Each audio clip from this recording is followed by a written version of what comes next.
No sé si se oye bien. Sí. ¿Se oye? Bien, señoras, señores, queridos amigos, buenas tardes. Intuyo que José Generoso Santos pertenece a esa especie de hombre dotado de una curiosidad insaciable.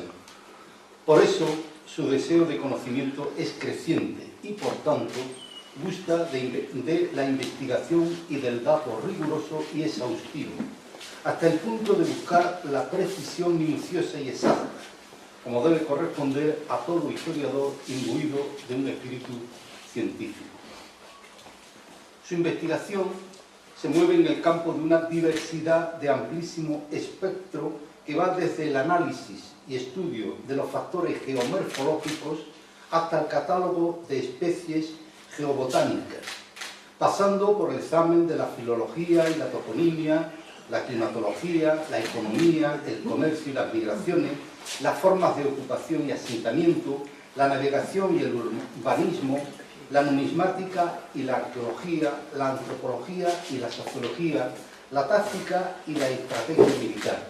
Y, por supuesto, además de otros muchos campos de saber, el examen, estudio y discernimiento de las fuentes documentales, como es ámbito del afán explicativo y totalizador de la historia que pretende explicar el mundo en su totalidad.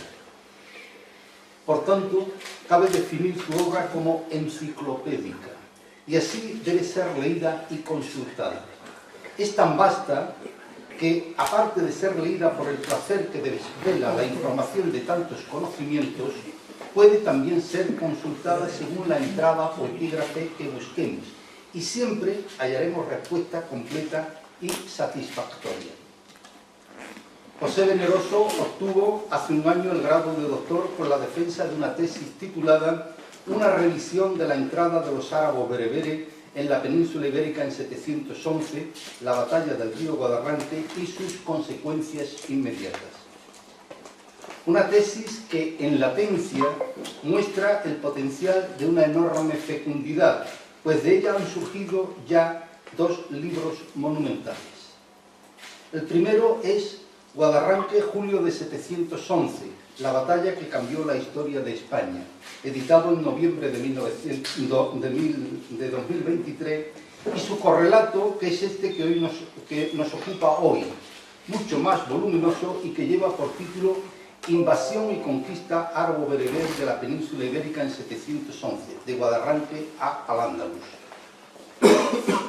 En ambas obras se lleva a cabo una reinterpretación de la toponimia, fuentes, documentos y teorías desde la perspectiva única que, como nativo, da el conocimiento especial y singular de la zona del campo de Gibraltar, algo de lo que adolecen los otros investigadores e intérpretes.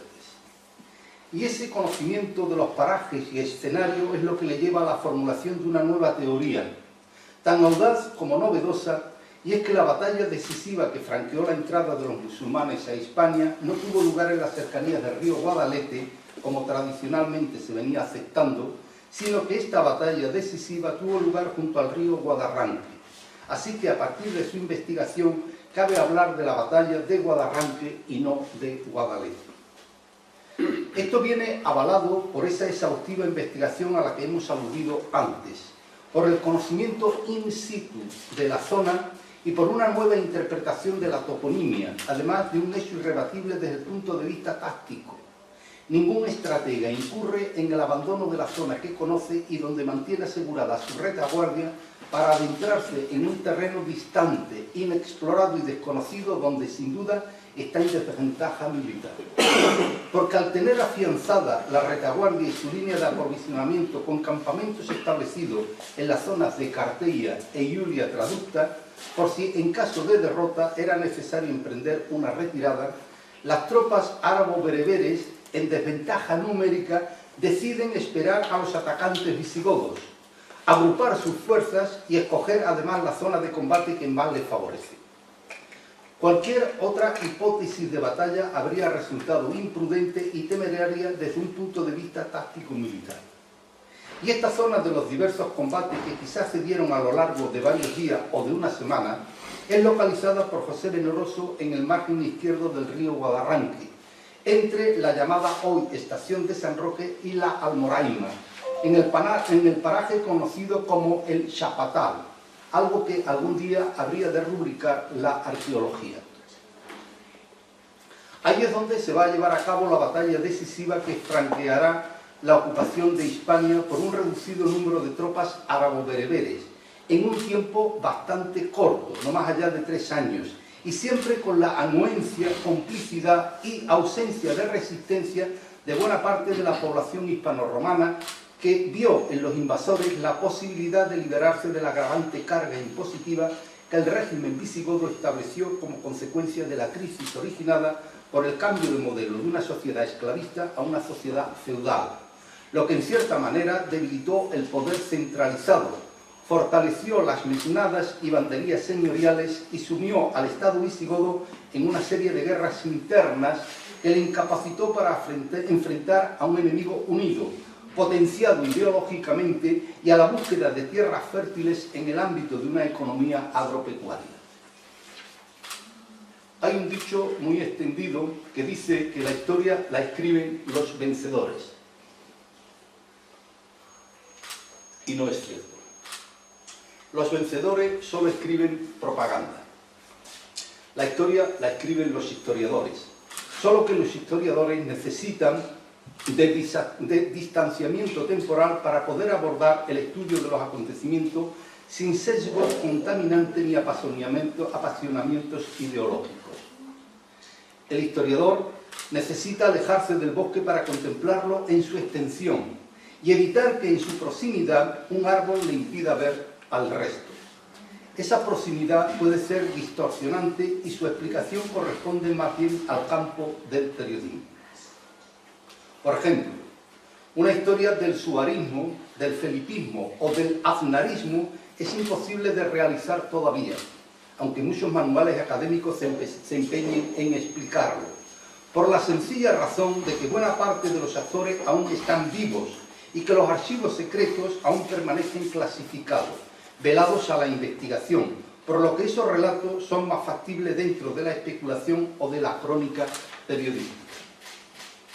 Ahora bien, si es cierto que la historia requiere distanciamiento de los hechos y del tiempo, también es cierto que un excesivo distanciamiento puede alejarnos de las fuentes y hacernos incurrir en el campo de la arqueología.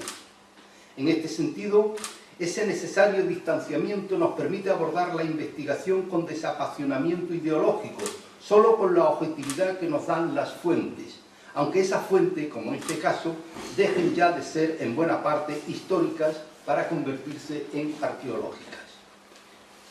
De este modo, podríamos calificar este estudio como una obra histórico-arqueológica, en el que las fuentes documentales son ya remotas y en muchos aspectos secundarias e indirectas. Y ante la carencia de muchas de ellas, lo que cabe realizar a la luz de un análisis exhaustivo de las mismas es la hipótesis de una nueva reinterpretación de los hechos y cómo estos han podido ser interpolados intencionadamente o por apatía a lo largo del tiempo. Y esta nueva interpretación es lo que ha realizado magníficamente José Generoso en esta obra que hoy nos presenta. Obra tanto esta como la anterior que va más allá del estudio histórico y nos plantea una hipótesis absolutamente original y sugerente, que a buen seguro nos va a cambiar el enfoque de este periodo de la historia de España. Por lo tanto, felicito al autor por el acierto de su obra y recomiendo enfervorecidamente la lectura tanto de este libro como del anterior. Gracias.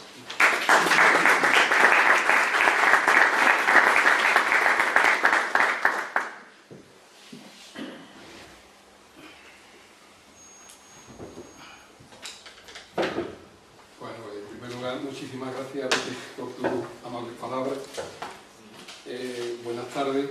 En primer lugar, quiero agradecer la buena predisposición que he encontrado para la presentación de este libro en la Biblioteca de San Roque, donde se me ha concedido todo tipo de facilidades. Agradezco a Santi en particular y a la Delegación de Biblioteca y Fernando Vega, en la persona de Fernando Vega, de nuestra ciudad, que la realización de este acto haya sido posible, porque tenía sumo interés en que se realizase aquí, porque gran parte de lo investigado tiene por escenario el término municipal de San Roque. Tengo que señalar que este libro, en realidad la realización de esta tesis doctoral no ha sido fácil y me ha llevado bastantes años. Una investigación en la que se realiza un examen exhaustivo, como ha dicho Pepe, de todas las fuentes disponibles y que tratan sobre la cuestión y sobre todo un trabajo de campo que siempre es importante en toda investigación, pero que en este caso en concreto pues, ha resultado ser indispensable. La llegada del Islam a la península ibérica y lo que tenía una etapa más de su expansión fue uno de los acontecimientos más destacados en la Edad Media, marcando el devenir histórico peninsular y al quedar establecido una posición dominante en esta zona, también el de gran parte de Europa Occidental. Además, al convertirse de la península en frontera entre el mundo cristiano y musulmán, condición sustancialmente importante del medievo hispano, el Islam adquirió unas características propias que propiciaron el origen de una nueva entidad político-militar, socioeconómica y religioso-cultural conocida como Al-Ándalus. Muy bien. Aparta el cartel. Ay, gracias. Entre las principales motivaciones para emprender esta investigación, destaco la necesidad existente de que se realizase un estudio exhaustivo y profundo sobre la problemática abordada en una tesis doctoral titulada Una revisión de la entrada de los grupos árabe-bereberes en la península ibérica en 711, la batalla de Guadarranque y sus consecuencias inmediatas. Un estudio que fuese realizado por investigadores de la comarca y desde la perspectiva que le concedía el conocimiento del escenario geográfico en el que tuvieron lugar gran parte de los sucesos de 711. El planteamiento no debía recibir ni ser confiado exclusivamente a la obtención de nuevos datos procedentes de los textos, sino que creían más importante examinar, ordenar y ahondar en los que ya se poseían, apoyándome en otros registros, principalmente los arqueológicos, los toponímicos, lingüísticos, numismáticos, artísticos o estadísticos, enlazándolo siempre que fuese posible con otras parcelas de la investigación. De este modo, al contar con la ventaja de conocer toda la zona, en particular los alrededores de la actual bahía de Algeciras, la línea de costa circundante, en concreto nuestro litoral de Levante, y una parte importante del espacio que ocupa el Parque de los Alcornocales, la identificación de muchos topónimos que aparecían en las fuentes documentales pasó a ser una prioridad. Y a partir de la información extraída y de su cotejo con el material que ya poseía, comencé a desarrollar mi planteamiento y a articular una propuesta que en muchos aspectos proponía una explicación de los hechos diferentes a la hasta entonces comúnmente admitida. La valoración e interpretación personal han servido de verdaderos impulsores para dinamizar el estudio, en este caso de la historia de Al-Ándalus en sus más diversos aspectos y más en concreto en lo que se refiere al complejo proceso de la entrada de los árabe-bereberes en la península. La citada tesis tenía una intencionalidad clara y precisa que se concreta básicamente en dos pautas seguidas o objetivos a alcanzar en la investigación. En primer lugar, tratar de constatar, en la medida de lo posible, la veracidad, la certeza y el rigor histórico de la información que se posee mediante un pormenorizado examen, algo que, en mi opinión, aún no se había realizado de forma adecuada y suficiente. En segundo lugar, dar respuesta a una serie de cuestiones que, a pesar de los estudios efectuados hasta la fecha, estaban, a mi juicio, pendientes de resolver. Entendía que la historiografía referente al estudio de los comienzos de Al-Ándalus evidenciaba todavía importantes lagunas cognitivas, pero sobre todo era necesario realizar algunas reflexiones en torno a una serie de argumentos, sucesos, datos, afirmaciones que con frecuencia, partiendo de premisas equivocadas, habían quedado fijados a lo largo de los años, dando por válidas muchas apreciaciones y explicaciones que no compartía al estimarlas incorrectas.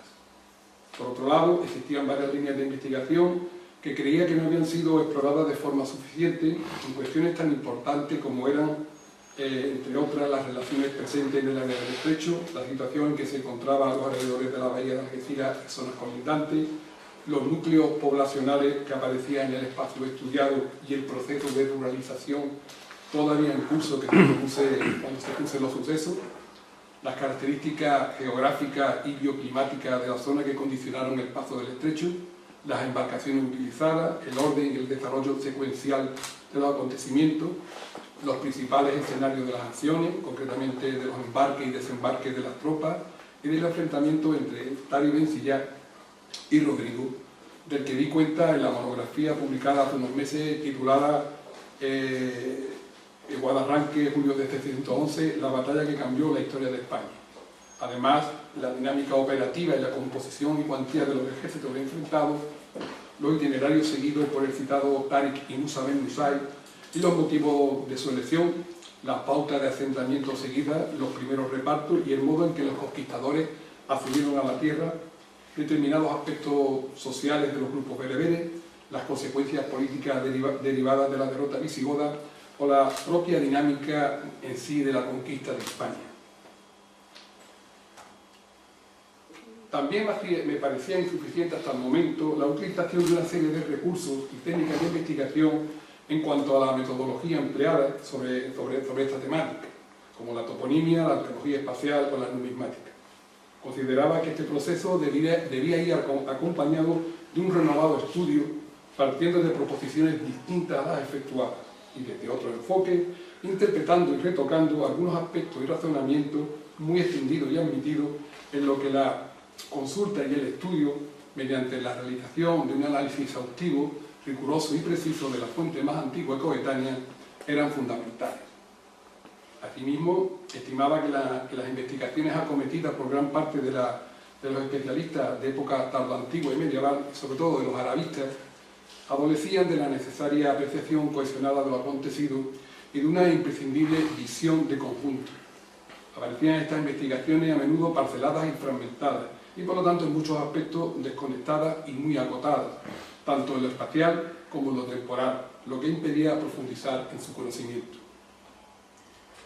Por esta razón, se ha releído un gran número de las fuentes disponibles, confrontando las distintas traducciones realizadas hasta la fecha, y me he apoyado en diversos trabajos publicados acerca de este tema que han servido de soporte para analizar y resolver los problemas planteados inicialmente y otros que fueron surgiendo conforme avanzaba en la investigación. En este sentido, me considero deudor de forma particular de los trabajos de Pedro Charmeta y de Pierre Guichard, pues sus investigaciones son piezas angulares en esta investigación.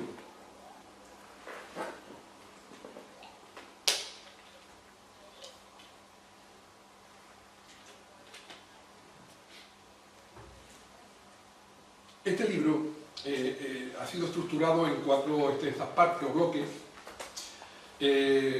bloques temáticos, además del índice, un magnífico prólogo escrito por mi amigo Manuel López, que presente en la sala, la introducción, las conclusiones, las fuentes y la bibliografía consultada. No voy a extenderme entrando en detalle sobre la estructura del libro porque puede resultar algo aburrido, pero sí me gustaría al menos destacar que en la introducción aparecen varios apartados como la presentación, el recibimiento, objetivos y metodología, estado de la cuestión y un preámbulo.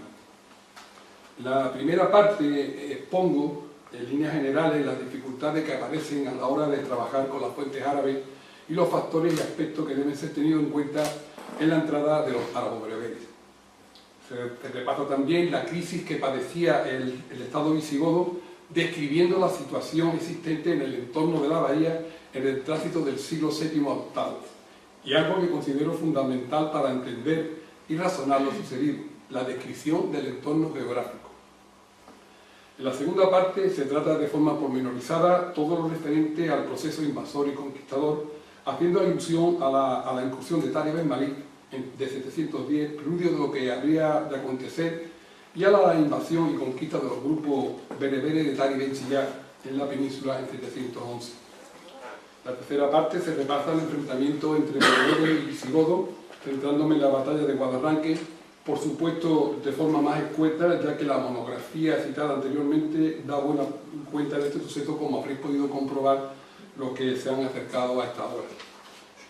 En la cuarta y última parte describo las consecuencias de esta batalla, entrando en su valoración y sopesando el significado y las repercusiones que pronto y de forma progresiva tuvieron esos sucesos, y que en un breve espacio de tiempo hizo posible la aparición de una nueva entidad.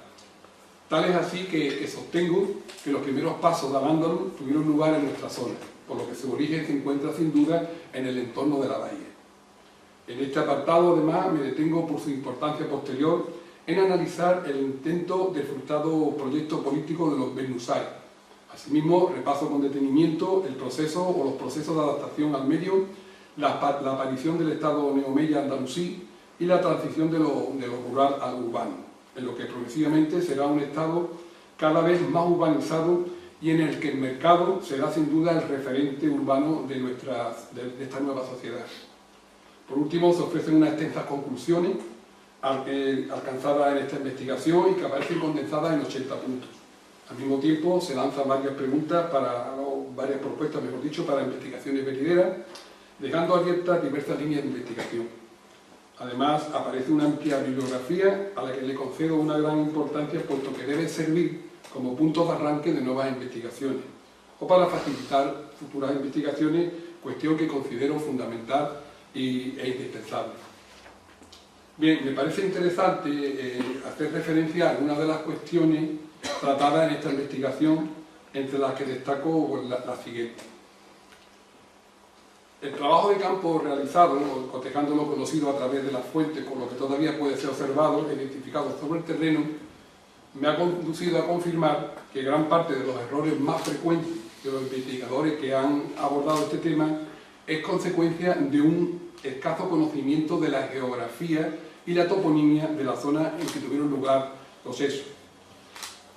La llegada de los grupos árabo-bereberes a la península representó en la zona norte del estrecho un nexo entre el mundo tardo antiguo y el alto medievo.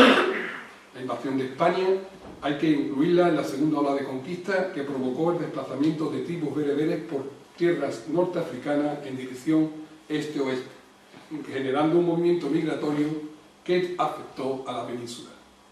La conquista y el posterior dominio musulmán de la península tuvo como principal consecuencia la desaparición del reino visigodo de Toledo y la aparición de Al-Ándalus, una nueva formación originada por la entrada en contacto de dos sociedades, la visigoda, cristiana y con una urbanización de raíces jurídicas germanas y romanas, y la andalusí, musulmana y continuadora del régimen omeya. De forma previa a la conquista musulmana existía una intensa relación entre las dos orillas del estrecho de Gibraltar, tanto en el plano económico como en el político-militar. Esta zona contaba con una considerable población y, aunque bajo el dominio político-militar visigodo, continuaba tutelada por los bizantinos en lo sociocultural, mostrando su población una mayor conexión desde este punto de vista con Bizancio que con Toledo. Igualmente, mantenía una serie de actividades económicas que en gran parte eran controladas por comerciantes bizantinos. Un comercio que solo fue interrumpido tras la invasión musulmana. Las antiguas posesiones bizantinas en el área del estrecho, que habían quedado adscritas a una circunscripción territorial en poder del Comen Juliano, fueron tomadas por Rodrigo, en aquel entonces duque de la Bética. Córdoba siempre aspiró al control de las transacciones económicas que se efectuaban desde la península a tierras africanas en el entorno del estrecho. Destaco como principales enclaves de la emisión y recepción de productos a Traducta y Baelo en las costas peninsulares y a Ceste y Tingi en la norteafricana. El reino visigodo presentaba en el tránsito del siglo VII a VIII una gran inestabilidad, hallándose inmerso en un claro proceso feudalizante como consecuencia directa de la desarticulación del sistema esclavista y la aparición de otras formas de dependencia. En la entrada y posterior conquista de la península, el protagonismo fue bereber y su artífice Tariq Ben Ziyad, de tal manera que étnicamente fue una invasión norteafricana, aspecto que condicionó el origen de Al-Ándalus. Coinciden en esta conquista una serie de factores locales y ajenos a las órdenes califales, como la participación en la incursión de tanteo de 710 de Tarif Ben Malik y también del conocido en la fuente como Conde Julián.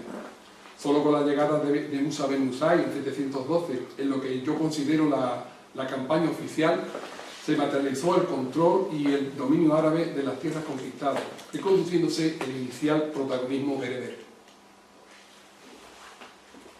La conquista de España no fue una acción improvisada, como lo atestigua, entre otras pruebas, la inició con anterioridad de Fulu, con leyendas bilingües alusivas a la Guerra Santa, destinada a financiar la campaña, de la que ha sido localizada una pieza en los alrededores del Cortijo Grande de Guadarranque, y que aparece aquí en la imagen que tenéis expuesta, y también la contraportada del libro. El proceso de arabización e islamización de los grupos bereberes estaba en fase de desarrollo cuando se produjo la conquista, y he de destacar que en ese momento todavía desconocían la lengua árabe. De hecho, gran parte de las tropas de Tariq usaba como lengua vehicular el afrorrománico, un dialecto del latín, lo que facilitó el dominio de las tierras peninsulares. En la ocupación de la península coinciden varios procesos paralelos que denominamos conquistador o invasor, expansivo y migratorio. Todos se dan de forma simultánea y tienen su origen directa o indirectamente en el avance musulmán por el norte de África. Existen además dos razones que explican y argumentan dichos procesos.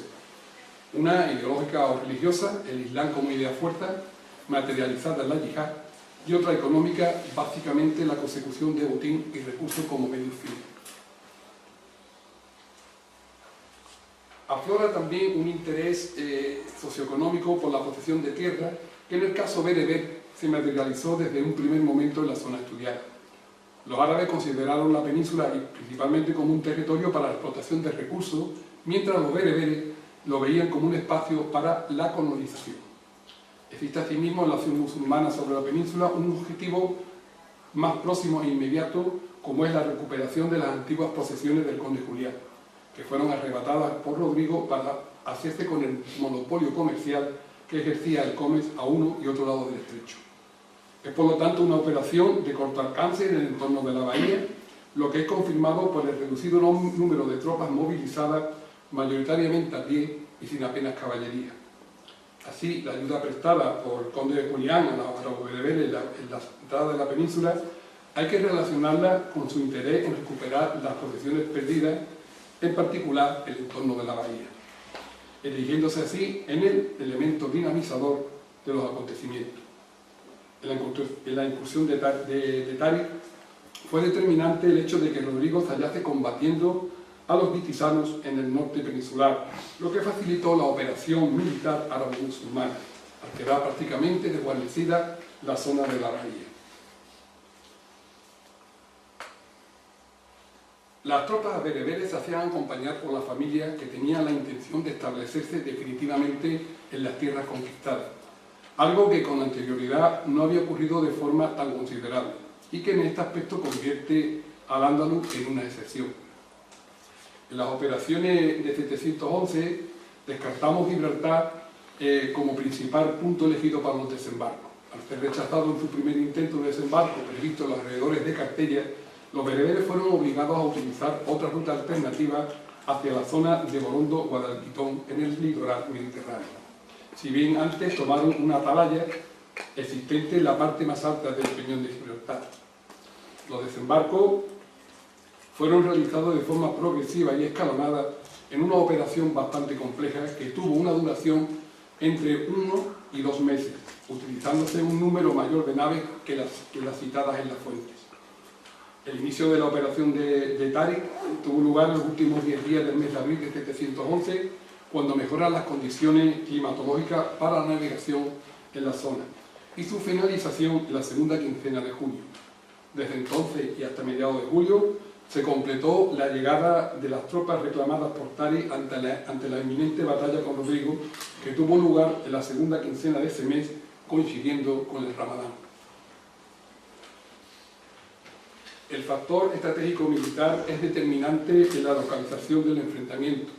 Es indudable que para un ejército de las características del bereber sería sumamente arriesgado presentar batallas alejados de sus campamentos, en Guadalete, en La Janda o en el río Barbate.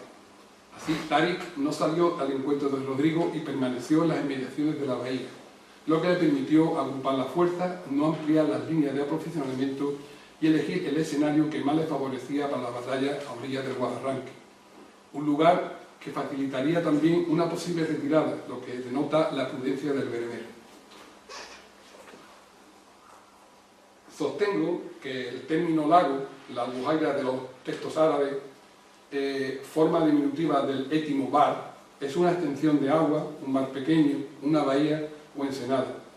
Así, admitiendo que el término albujaira se corresponde con bahía y desplazando la acción a la bahía de Algeciras, identifico el Guadarranque con el río del lago. Al relacionar los tres primeros emplazamientos que ofrecen las fuentes para la batalla, Traductine Promonturis, Wadi Hakim y el lago, el río del lago, respectivamente con Gibraltar, Guadarranque y la bahía, todo se articula y coincide.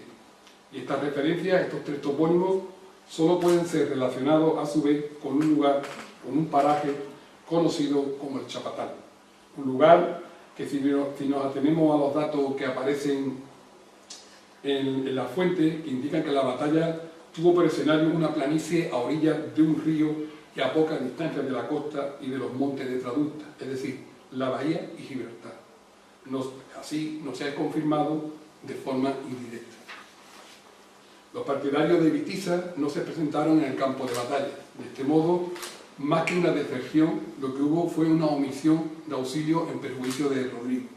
Y los musulmanes contaron también con la colaboración de buena parte de la población peninsular desfavorecida con el orden visigodo existente, lo que explicaría el rápido proceso de aceptación de las nuevas estructuras socioeconómicas árabes, algo en lo que sin duda el caso de la península ibérica es singular. El enfrentamiento tuvo una duración aproximada de 3 a 7 días. La derrota de las tropas visigodas fue total y absoluta, abandonando el escenario de la batalla a las desbandadas. Una vez alcanzada la victoria, los alrededores de la bahía fueron el primer territorio dominado, organizado y repartido por los bereberes, dando lugar pronto a la proliferación de asentamientos. Los repartos de tierra tuvieron como objetivo fundamental la consolidación de una retaguardia. Tras lo acaecido en Guadarranque y Écija, Táriq se dirigió en primer lugar a Córdoba y luego a Toledo, culminando así la conquista del reino visigodo. Considero fundamental la determinación de los itinerarios seguidos por Táriq y Musa porque muestran la distinta visión que tenían los dos de cómo efectuar la conquista de Hispania. Táriq a través de pactos, Musa por medio de las armas. Ambos incumplieron el precepto de reserva del Yum para el Estado y vincularon sus tropas al espacio conquistado mediante repartos de tierra que aseguraban su control. Pero dicho reparto se realizó de forma irregular y nunca sería completado. Al rendir obediencia a Táriq y a Musa en Almaraz, finaliza lo que hasta ese momento había sido una conquista bereber, retomando el árabe las directrices políticas califales. Este desencuentro escenifica la rivalidad existente entre berberes y árabes. En Damasco existía una gran desconfianza hacia los Banu Nusayr, justificada en principio por el proceder de Musa, pero porque nunca antes un amir o walí había cedido su cargo de forma personal a uno de sus hijos. Fue acusado de instaurar en la península una wilaya independiente, una provincia independiente, lo que fue considerado un acto de rebeldía. Su intención iba más allá, el reconocimiento de Al-Ándalus como un emirato de conquista, por lo que llegó a acuñar moneda en la que no aparecía el nombre del califa y sí distintas epigrafías en latín. Incluso, como la antes señalada, los fulos, aparecía su propio nombre. Abdelaziz, con la complicidad de su esposa Gilo, viuda del rey Rodrigo, mantuvo la misma postura que su padre, no acatando las directrices califales y acuñando moneda propia, siendo su gobierno el primer intento firme de separación del nuevo territorio conquistado en Occidente. Inicialmente, en la conquista y posterior dominio de la península, primó para los árabes una finalidad recaudatoria. Luego, y de forma progresiva, surgió el interés por la tierra procediéndose a una redistribución de propiedades visigodas. Los bereberes buscaron fundamentalmente una tierra en la que asentarse e implantar su sistema socioeconómico, proyectando el modelo clánico-tribal bereber sobre el espacio, algo que es esencial para entender el posterior desarrollo del Estado andalusí. En Al-Ándalus, el sistema segmentario árabe-musulmán se hizo más complejo, ya que a los modelos basados en las relaciones de consanguinidad se unieron los territoriales, surgiendo una base vecinal, aspecto que se convirtió en un signo distintivo de la nueva sociedad andalusí. El modelo de producción implantado en la península, que denomino tributario mercantil andalusí, se vio afectado por algunas características propias occidentales, como la propiedad privada y el auge del mundo urbano.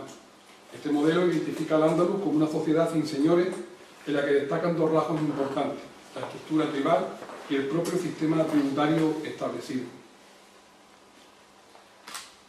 Asimismo, concluyo que Al-Ándalus, tal como dije antes, dio sus primeros pasos en lo que se refiere al ejercicio del poder y a la organización en la zona de la actual bahía de Algeciras, hecho que hasta ahora no había sido tampoco considerado. Para ir finalizando, diré que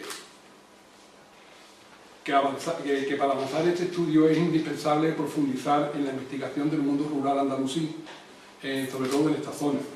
Creo que a partir de esta investigación será necesario contextualizar los hechos acaecidos con la llegada del grupo árabe-bereberes, teniendo en cuenta tanto el marco geográfico que ha quedado fijado en esta investigación, como lógicamente las condicionantes climáticos que le afectan. Son muchas las tareas pendientes que complementarían esta investigación, que ya adelanto que en muchas de ellas estoy trabajando, como la elaboración de un mapa étnico que aclare la proyección tribal bereber en la zona estudiada, la localización de nuevos asentamientos bereberes, en particular a los alrededores del arco de la bahía de Algeciras, la prosecución en el estudio de los asentamientos rurales, la realización de una clasificación completa de los asentamientos localizados hasta la fecha, el estudio del ámbito doméstico en el mundo rural, la identificación y estudio de sistemas hidráulicos, además de la localización, recuperación y examen de monedas que se hallan dispersas y en colecciones privadas, el análisis de la cerámica paleoandalusí y su estudio comparativo con la tardorromana, y la investigación en torno a la navegación árabe en el tránsito del siglo VII al VIII, en particular en el área del estrecho.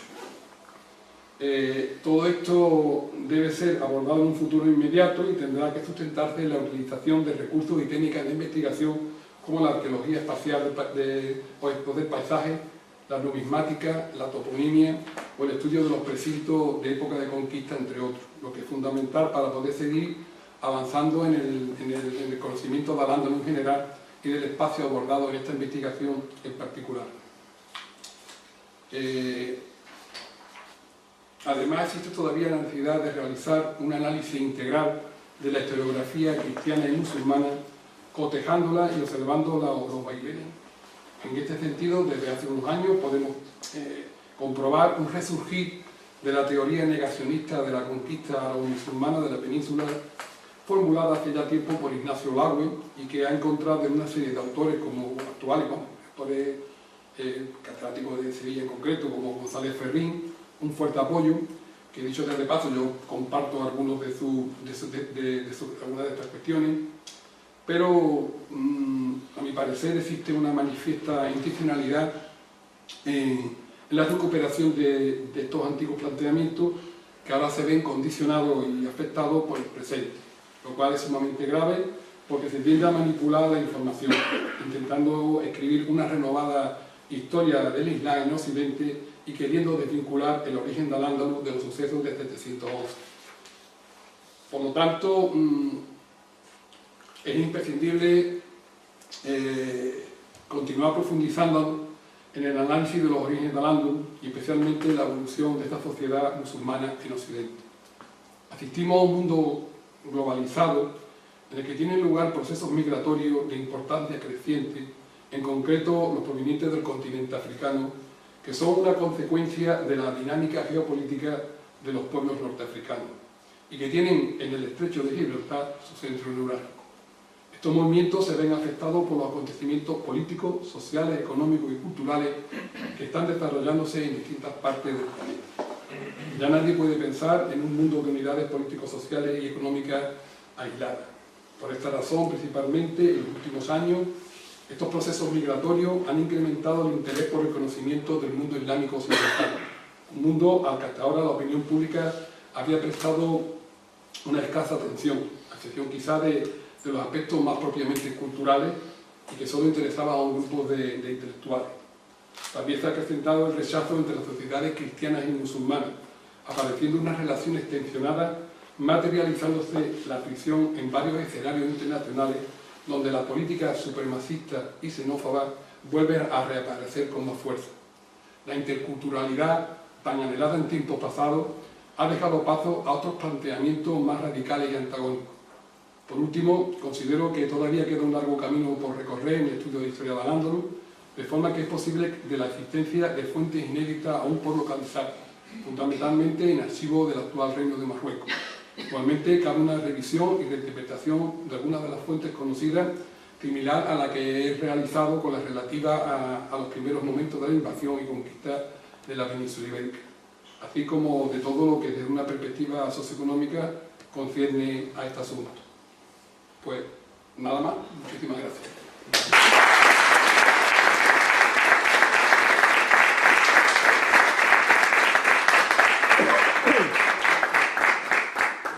Quedo a vuestra disposición por si alguien tiene alguna duda, alguna pregunta, o que queráis. Sí. Sí, a mí me crea cierta curiosidad el proceso de hermanamiento de los iberos, de los hispanos de entonces, con las fuerzas que vienen de fuera. Por ejemplo, está usted hablando ahí de los asentamientos, de la distribución de tierra, de cómo los naturales de la España de entonces están más cerca de este pueblo, que para mí era mucho más inteligente y más culto que los que venían de arriba. Y todo ese proceso de acercamiento, de hermanamiento, poco a poco se va trasladando al resto de la península. De hecho, quizás los focos más brillantes de la España de entonces podría ser el reino de los Omeyas en Córdoba, ¿no? Y de hecho, el Abderramán III era primo de la reina Tota de Navarra, ¿no? ¿Eso ocurrió en toda la península o son focos aislados? Yo pienso que, bueno,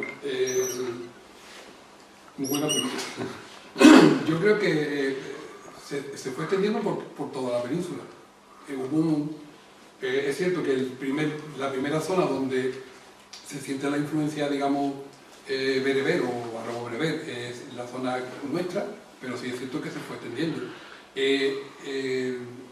Hay una idea que no se tiene en cuenta, que es la importancia, la relevancia que se le concedía a Córdoba. Córdoba era la capital de la Bética, entonces tenía una tradición bastante importante. De hecho, el Senado cordobés es el que apoya a Rodrigo a acceder al trono. Por lo tanto, en principio, en el libro lo cuento, ¿no? de que el traspaso de la capitalidad de Córdoba a Sevilla, o los Benusay, porque hay un proceso, porque claro, a nadie se le ocurriría, digamos, a este señor que viene de la sí, que quiere, para mi juicio, quiere establecer un reino independiente, establecerse en Córdoba, con el apoyo, digamos, de la esposa de Gilo, que era viuda de Rodrigo, en Córdoba, donde realmente el senato visigodo era más fuerte. Entonces se trasladó a Sevilla, trasladó la corte a Sevilla, es donde él reside. Pero sí es cierto lo que usted dice, de que hay algunas zonas en concreto en que esta hegemonía o digamos ese auge bereber, pues se da, es más palpable. Por ejemplo, en la zona nuestra del entorno de la bahía, incluso yo extendería incluso hasta todo lo que es la zona de lo que había sido la antigua sede de Acidona, es decir, toda la parte de Tarifa. De hecho, esa tierra, la zona de Tarifa, pasó a denominarse Minyu al-Barbar, es decir, la tierra de los bereberes. La verdad es que sí. Hay una cosa, un hecho muy curioso, y es que Sancho el Craso lo echaron los nobles porque padecía una enfermedad, una obesidad mórbida, que no podía ni montar a caballo. Entonces los nobles lo echaron y recurrió a su abuela, la reina Tota, que era prima cristiana, era prima de Abderramán. Y se vino Sancho el Craso con su abuela a Córdoba, y en Córdoba le pone, Abderramán le pone a su servicio a un médico, a su médico, a José Abdaim Saprón, que por cierto era de Jaén y muy poca gente lo conoce. Yo no sé a qué régimen lo sometería, sí, que cuando llegó de nuevo al reino, al suyo, al reino de su abuela y al suyo, y al que a él le pertenecía, estaba como una suicida. Yo no sé qué le haría. Digo una cosa, quería... preguntas hay tantas, desde luego, yo creo que un elogio que se puede hacer cuando uno, después de oír algo, se replantea la idea infantil que tenía, ¿no?, anteriormente. La idea infantil es que aquí hay un estrecho y aquí están los moros y aquí los cristianos, y de pronto un día llegan los moros y lo cogen todo, ¿no? Claro, eso contrasta mucho con la idea de la existencia del condado de Don Julián, ¿no? Don Julián. Hay una biografía del conde Don Julián que yo leí, no me acuerdo de quién es. Una tesis, incluso hay. Sí, incluso, no sé si es verdad lo de que su hija fue seducida por Rodrigo y que eso fue parte de la enemistad que tenía Don Julián con Rodrigo. La Cava, ¿no? La Cava, sí. Bueno, lo que dice es cierto, ¿no? Siempre hemos tenido el estrecho como una frontera, una separación, y en aquel tiempo no lo es. Claro, el condado en realidad era un elemento integrador entre las dos orillas. Entonces, claro, la presunta traición de Julián realmente lo que hizo fue propiciar un movimiento ya existente previamente, que era el intercambio entre las dos orillas. Y no es un fenómeno explosivo, sino... ¿Tú crees que hubo realmente algo así como lo que ocurrió en la guerra incivil española en el 36, que hubo un puente aéreo equivalente? ¿O fueron viniendo poco a poco, días a día? No, bueno, lo que es la entrada de ¿Brusca? ¿Sí? Sí, bueno, se hizo durante un tiempo. Lo que sí es cierto que no se puede aceptar lo que viene en la fuente, que fueron con 4 barcos, porque eso es imposible, y además conociendo la climatología nuestra, sabemos que tenemos 3 días de levante y hay días que no se puede cruzar el estrecho ni en una dirección ni en otra. Así que, entonces hay un tiempo, por lo tanto se tuvo que emplear algún tipo de embarcaciones. Las fuentes se refieren a estas 4 porque yo me imagino que son las 4, digamos, barcazas que utilizaba Julián para tener que comunicar sus posesiones. Sí, aquí estamos hablando de... Es que el problema que hemos seguimos teniendo es estudiar la historia en el compartimiento de estanco. Esto no se puede estudiar, y menos esto. Aquí hay que partir de que esto era una provincia, esto es una base romana, que teníamos la Bética arriba en el norte, digamos en la península, y abajo estaba la monarquía gitana. Sí, la base cultural es la misma. El bereber no es el árabe, entonces esos son conceptos que tenemos que desechar. El bereber no hablaba árabe, el bereber hablaba un dialecto del latín, un afrorrománico, por lo tanto era entendible con nosotros. La moneda bilingüe, la moneda que se utiliza para la conquista, son bilingües por la sencilla razón de que la gente no sabía árabe, entonces tenía que tener digamos, una leyenda en latín, algo que se pudiese conocer. Es cierto lo de la circunscripción que tenía territorial el conde Julián. Bien, aquí aparecen ya unos intereses económicos como en todas las guerras y en todos los sucesos. Es decir, Córdoba pretendía acaparar lo que es el comercio del estrecho porque eran los puertos por donde salía todo el trigo, digo, el trigo no tanto, pero el aceite y lo que es el vino de la Bética. Teníamos aquí, digamos, el puente con comercio, sobre todo con el Mediterráneo oriental. Entonces, desde antes de que Rodrigo accediese al trono, ya pretendía, como duque, pretendía el control, y de hecho le arrebata las posesiones de Julián de la zona nuestra, de Traducta. Julián se tiene que trasladar, digamos, primero a Tánger y luego a Ceuta. Bien, cuando este hombre ve aparecer estos bereberes que vienen relativamente empujados por los árabes, pues ve la ocasión de decir, mira, ellos vivían de lo que era el botín, entonces dice, mira, causarlo hacia el norte y además me hacéis un favor porque voy a intentar recuperar las posesiones mías. Con respecto a la cava, que no quiero que se me olvide, es una leyenda. Pero y el nombre de la cava, por lo visto, tenía otra significación. Sí, yo he oído algo también, pero... Yo lo he leído, por no sé dónde, pero lo he leído. Yo en el libro hago una reinterpretación de las leyendas, que son leyendas. Para mí la cava era traducta, para mí. Es decir, son las posiciones de... La posición de... Cuando Rodrigo dice que él hace una Julián dice que hace una afrenta y le roban la cava, la ultraja, para mí se está refiriendo a su plaza de traducta y es Rodrigo el que hace el ultraje, pero es porque le había robado, le había arrebatado la plaza importante de traducta.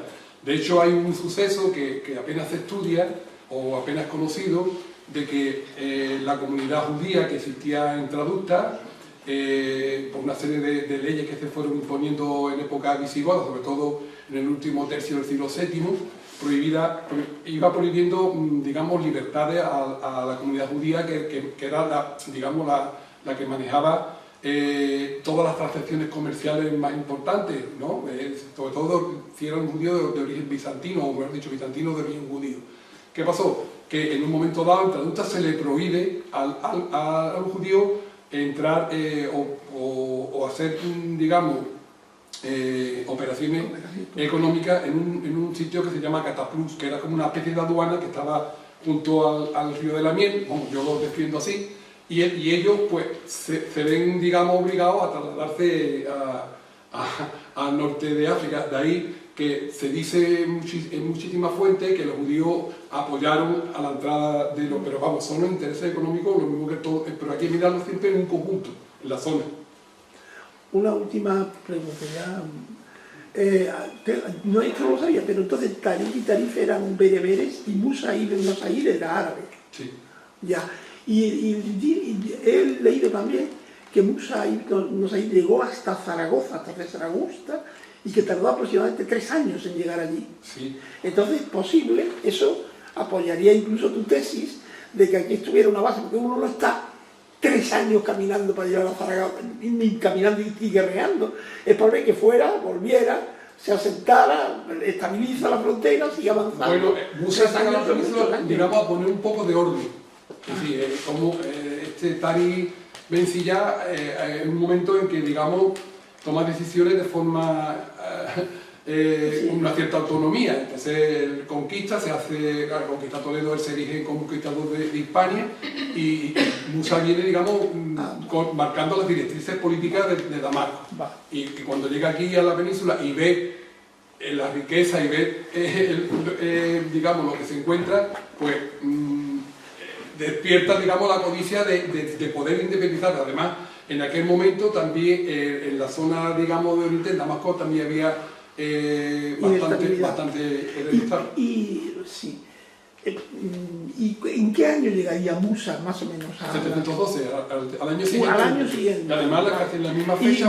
Y Musair es el famoso Moromuza, que se dice en Andalucía, sí, ¿no? Sí. El hijo es Abdelaziz, que para mí el creador de Al-Ándalus es Abdelaziz. Vamos, el creador de Al-Ándalus, para entendernos, el que fija las directrices de la formación de un Estado aquí, porque Abdelaziz, al marchar, porque su padre marcha, deja a Abdelaziz al frente digamos, de las tierras conquistadas, y Abdelaziz se encuentra con un problema, que es que la mayoría digamos, de los ejércitos árabes, digamos, los jefes, marchan e incluso muchos no lo reconocen su autoridad. Entonces él se ve abocado a intentar de pactar. De hecho, para mí, con el matrimonio con Egilio es un matrimonio de Estado, y lo que hace es intentar que digamos, la nobleza visigoda, sobre todo de cordobesa, apoye a Abdelaziz. Entonces lo que hace es pues, imponer una serie de impuestos para mantener un ejército. Y de ahí, para mí, el inicio de Al-Ándalus está ahí, en la necesidad económica de mantener unas tropas y unos asentamientos en la zona. E impuestos. Hay un hecho que que me voy a adelantar porque el día 4 vengo aquí al museo porque se me ha pedido que hablase sobre la relación o la situación que existía en Cartella ante estos sucesos, ¿no? Pero hay un hecho que no se tiene en cuenta y es que, o no se tiene en cuenta, muchas veces no se le da la importancia que tiene, que es digamos, los repartos de tierra que se hacen para mí casi de forma inmediata a la conquista. De hecho, Cartella, que en aquel momento ya no era la ciudad relevante, pero sí mantenía un núcleo de población, para mí era un fundus, era un tipo de propiedad que tenía cierta autonomía con respecto a otra adusta. Y este fundus pues se le concede a Tariq Ben Malik, que era uno de los lugartenientes de Tariq Ben Ziyad, porque Tariq Ben Malik había hecho la incursión de tanteo en 710 y luego en 711 viene al frente de las tropas de Tariq Ben Ziyad. Y entonces yo creo que como contraprestación a esos servicios pues se le concede Cartella. Y es importante porque Tariq Ben Malik tenía no un sobrenombre, sino de la familia de los Al-Maifiri. Bueno, pues los Al-Maifiri, después de pasar 7 generaciones, resulta que aparece un personaje singular en la historia de España, que es Ben Amir, es decir, Almanzor. Almanzor era descendiente directo de Tariq Ben Malik. Cuando se habla de Almanzor, todo el mundo dice, era algecireño. Sí. Bueno, nació en una torre, sí, pero no nació en la orilla del Guadiaro, nació a orilla del Guadarranque, nació en Cartella. Y era algecireño porque pertenecía a la región, a la corra de Algeciras. Entonces todo empieza a cuadrar. Entonces, hay ciertos hechos que suceden en esta fecha que luego van a tener una gran trascendencia. Sobre todo con Almanzor, que era un pájaro de cuenta. Bueno, pero en cualquier caso estamos hablando de 300 años más tarde. Que mató al Zagor para llegar al poder. sí, bueno, todo en toda la... ¿Por qué dice que nació en Toro? No, porque hay una mala traducción. Aparece en la fuente, aparece Turrus, una torre. Tenemos torre Cartagena. Es que yo he visto varias biografías por el Torro Málaga. Y yo también lo he visto. Y la de Guadiaro también lo he visto. Sí, Yo siempre había querido lo de Guadiaro. Tu colega Fotochica se ha traído el escenario, lo ha sacado de las andas y él tiene un equipo de profesores también que lo respalda. Es la Universidad de Cádiz, ¿no? Pero recuerda que sí. ¿Qué se sabe de ese asunto? ¿Qué es lo que están comunicando? Este hombre, bueno, ¿Qué han dicho algo? yo leí la tesis. Cuando se hace una tesis hay un proceso y yo, digamos, deposité la tesis a finales de noviembre de 2022. Tuvo que estar expuesta un mes en la UNED para que se me permitiese defenderla. Y antes de que a mí se me aceptara la defensa, aparece un artículo en enero del 23 en el que yo leo, yo no digo que, yo digo yo es que las casualidades no creo, pero bueno, aparece un artículo en lo que hay un planteamiento que coincide con el mío, o lo que yo exponía en la tesis, pero que al final, en vez de trasladar, el planteamiento en lo que yo no estoy de acuerdo con Tacharbón, ¿no? Prácticamente él lo fusila, ¿no? Él lo clava. Pero luego, en vez de trasladar, en vez de, digamos, ubicar la batalla en el Guadalajara, pues la ubica en un sitio que para mí es bastante conocido, que está cerca de Fasina, el Cerro de la Alcachofa. Está al lado del río Almodóvar, un arroyo que se llama Vico, es decir, yo esa zona la conozco. Y yo en aquel momento lo deseché, pero como no me gusta pasarme de frenada, volví a ir al sitio. Digo, a ver si hay algo que yo no haya visto y este hombre lo haya visto. Y fui, y volví. Bueno, además vinieron dos amigos míos. Él no lo puede ver. Bueno, no lo puede ver, pues bueno, pero tiene gente al lado, tiene arqueólogos.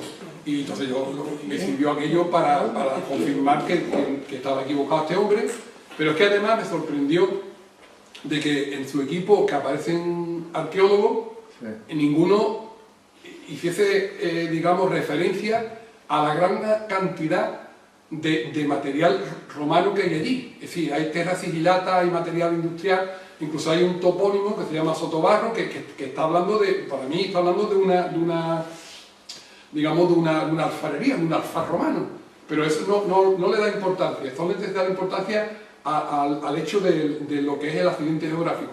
El Monte de la Carchofada tiene 60 metros de altura, no tiene ninguna, digamos, particularidad desde el punto de vista de la defensa militar. Si me dice Torrejosa, que está a cierta distancia, pues todavía lo digo, bueno, vale, ahí sí, pero el otro nada. Luego habla del arroyo Vico como un río, yo no lo veo. Y entonces, claro, este hombre ha sacado este artículo, luego sacó pero sobre todo, artículos suyos, ha sacado uno, creo recordar, pero luego en prensa sí ha sacado algunas entrevistas que le han hecho, entonces daba algunos... Eso ha novelado, ¿no? La historia. Sí, pero eso, desde hace 6 meses para acá ya no ha vuelto a hablar más de la batalla, ya está hablando de Gilo, de Gilona, para que yo le digo a Gilo, pero...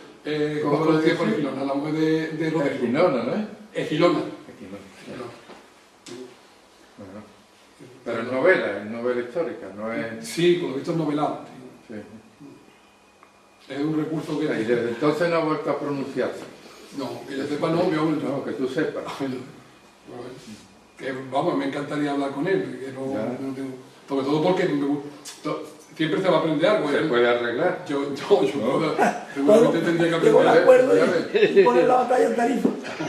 Sí, bueno, pero él le da mucha importancia, que me parece un poco el arqueólogo que le dé importancia al hallazgo de un trozo de metal que él considera que puede ser la punta de flecha del siglo VII. Sin embargo, yo he encontrado, o tengo, una moneda, un fulu de conquista de esta época que se ha encontrado en Guadarranque.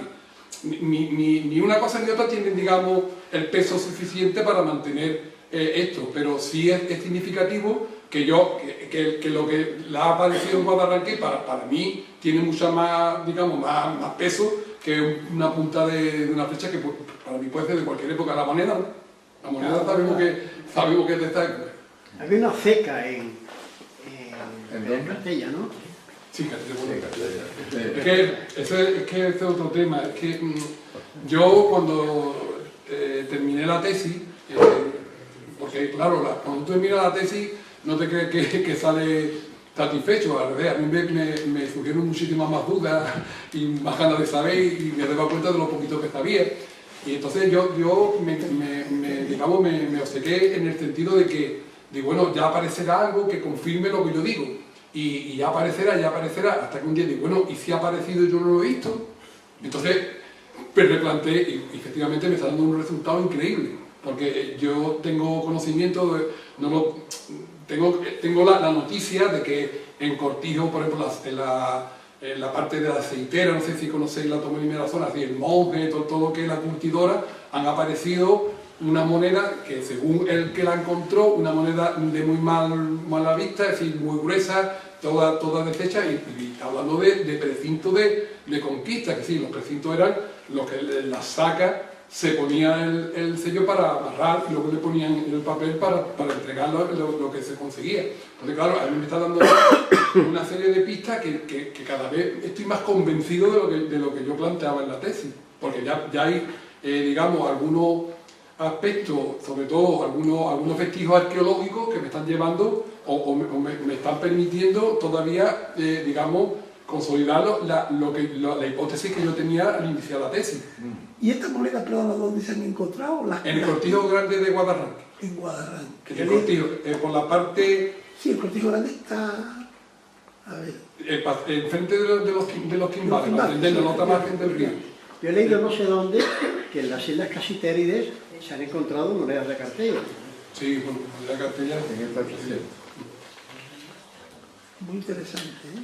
Pues muy bonita la charla, es muy interesante y muy instructiva. Muy bien documentada. Muchas gracias. Y la conclusión es la conclusión eterna de la ciencia. Cuanto más sabes, más te das cuenta de lo que no sabes. Claro, Más peor. claro, tantas ramificaciones. Yo tengo que confesar que yo cuando terminé la tesis, bueno, cuando defendí la tesis, pues yo digo, bueno, A mí se me concedió el premio extraordinario de tesis doctorales, la UNED se comprometió a publicarla. La forma en que la quería publicar a mí no me convencía, pero bueno, la acepté. Y bueno, pues esto borrón y cuento nuevo, y sigo con mis investigaciones, como tú bien sabes, el tema de Gibraltar, que es más... Pero no he podido, ¿eh? No he podido, esto me ha enganchado y de tal manera. Yo tengo un mantra que cuando voy por ahí, ese digo, es San Roque, alguien me dice, pueblo, ¿cuál? Digo, hombre, nosotros hemos tenido en 3 ocasiones una influencia decisiva en la historia, incluso diría de la humanidad. Claro. De ahí, por ejemplo, surgió la flota que interceptó a la que mandaba el hermano menor de Aníbal desde Cádiz y perdió Aníbal probablemente la batalla de Zama, y el triunfo de Aníbal hubiera sido un escenario, vamos. Y luego contaba también lo tengo que reformar, lo de Almanzor. Una curiosidad que posiblemente sea una solemne tontería. El Gibraltar puede ser Jebel Tarik. ¿El nombre? Sí. ¿El topónimo? Bueno, el topónimo hay varias... Sí, no, pero pregunto, porque es que me llama la atención que si es Jebel Tarik, enfrente está el otro monte que es Jebel Musa, con la casi el día de nombre. Sin embargo, yo he leído también sobre el Musa, que no tiene nada que ver con el Musa... No tiene nada que ver, ¿no? Bueno, lo he leído también, pero la verdad que es bastante atractivo esto que estás comentando. Sí. De lo de Gibraltar hay muchas teorías. Yo también lo creía eso. Yo creía eso. Yo sí, pero yo creo que Es lo mismo que el caso del topónimo de Al Jazeera, ¿no? Al Jazeera, Al-Hadra. Sí, ese sí se ha perpetuado, pero apenas se conoce que Cartella en árabe era Cartellana Al Jazeera. Castellano, así. Que de ahí viene la confusión con lo de Urzaquín, que había una isla, porque claro, la fisonomía de la bahía nuestra no tiene nada que ver con la del siglo VII VIII. Había unas entradas, había el puerto de Cartella era interior, aparte de la herradura que forma la bahía nuestra, había otra bahía más pequeña que estaba en lo que es la barriada de Guadarrama. Ahí me llevaba mi amigo Pepe a remar. Yo también lo conozco. Pero en árabe... Lo he conocido, he tenido... Algeciras, la verde. ¿No? La isla verde. Sí. Yo creo que Algeciras incluso, porque para mí, ¿no? Esto es una teoría mía, cuando tú vienes por el estrecho, si consideramos Al Jazeera no como península, sino como isla, porque tiene las dos acepciones, si tú vienes por el estrecho, la única isla verde que tú ves en el estrecho es Gibraltar, o península, porque está Perejil, está todo seco. Entonces, para mí, el término original sería Gibraltar. ¿Por qué lo coge Algeciras? Porque en Gibraltar no había ningún puerto. El primer puerto de desembarco, como tú vienes del norte de África, es el puerto que está enfrente de Al Jazeera. O sea, eso podría ser una de las razones por las que se llama. Porque yo el que ha conocido la Isla Verde en Algeciras, aquí hay gente de Algeciras que me lo puede confirmar, allí, aquello... Yo lo conocí. Pues de todo, pero verde no. Todos los días por el claro. Tenía agua, Claro. pero verde no era. Y además en las fuentes te aparece que en la isla esta había unos viñedos. Yo no me imagino un viñedo allí ni vamos, ni Bueno, pues, Esto es lo mismo que decir, el Especiales dice que viene de las viñas que había en Algeciras. yo tengo mi teoría también de eso. Bueno, pero eso yo creo que es sabido, ¿no? A lo mejor resulta que hay que cambiar, porque después de oírte a ti tenemos que cambiar. Que eso fue un comentario que hizo Alfonso XIII, ¿no? Cuando la conferencia famosa, ¿no? Pues no, yo tengo, vamos, no es que tenga datos, porque la verdad es que hay muy pocos datos. ¿Eso fue un buen posterior? La conferencia, sí. Sí, ¿qué año fue?